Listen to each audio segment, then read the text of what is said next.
The gods of these realms don't take kindly to outsiders, trust me. When they find you, and they will, they'll make things difficult. Wait here. I will handle this. After 3 mainline entries, just as many spin-offs, and the odd feature phone game, God of War is back.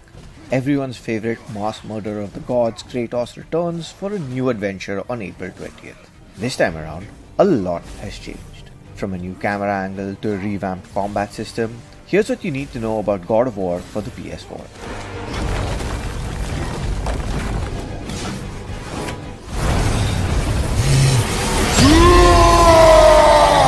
God of War will run just fine on a regular PS4.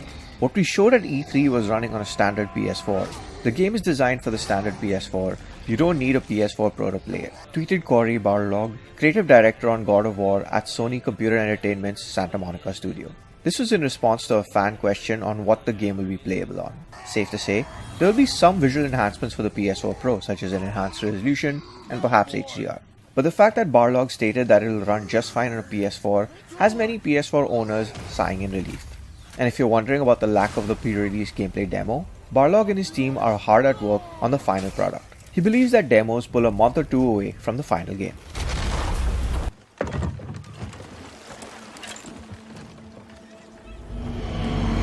This time around, Kratos' weapon of choice is the axe. It can be used as a close-range weapon, as well as casting spells such as an area and effect frost attack. Kratos can also throw the axe at foes and recall it too. Furthermore, the axe can be used to gain loot and obtain items that would be unattainable. The second is hand-to-hand combat that allows for the game's more visceral moments. And yes, the game has a rage meter. It ties in with the plot that tries to humanize Kratos in the presence of his son, so as to channelize his rage where it's needed, against the Norse world's many monsters. Show me already! Yes, sir! Kratos' son gains experience and levels up as well, and one of God of War's key themes is survival of the son and father across a Norse landscape. Much like Uncharted 4, don't expect any cutscenes, with gameplay and cinematics merging seamlessly with no camera cuts in between.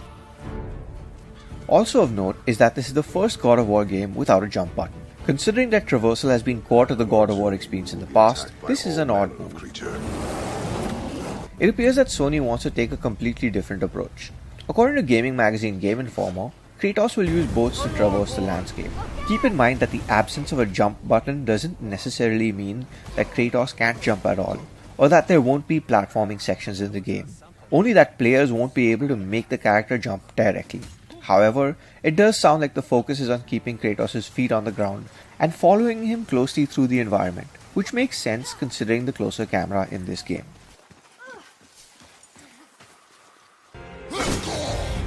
The God of War developers recently explained that players will have the choice of taking on some of the game's big bosses head-on or avoid them in favor of sticking to the mission at hand. This change marks the first instance in the franchise featuring big boss fights that are optional and could make for a bigger, more comprehensive game with greater replay value than past titles. It's a nice touch since multiplayer doesn't seem to be making a comeback after its superlative debut in God of War Ascension. Finally, developer Sony Santa Monica isn't building up the Norse mythology in God of War for a single game. It should come as no surprise that God of War game director Cory Barlog now explains that, with this game, I think people know that we're going to be here for a while.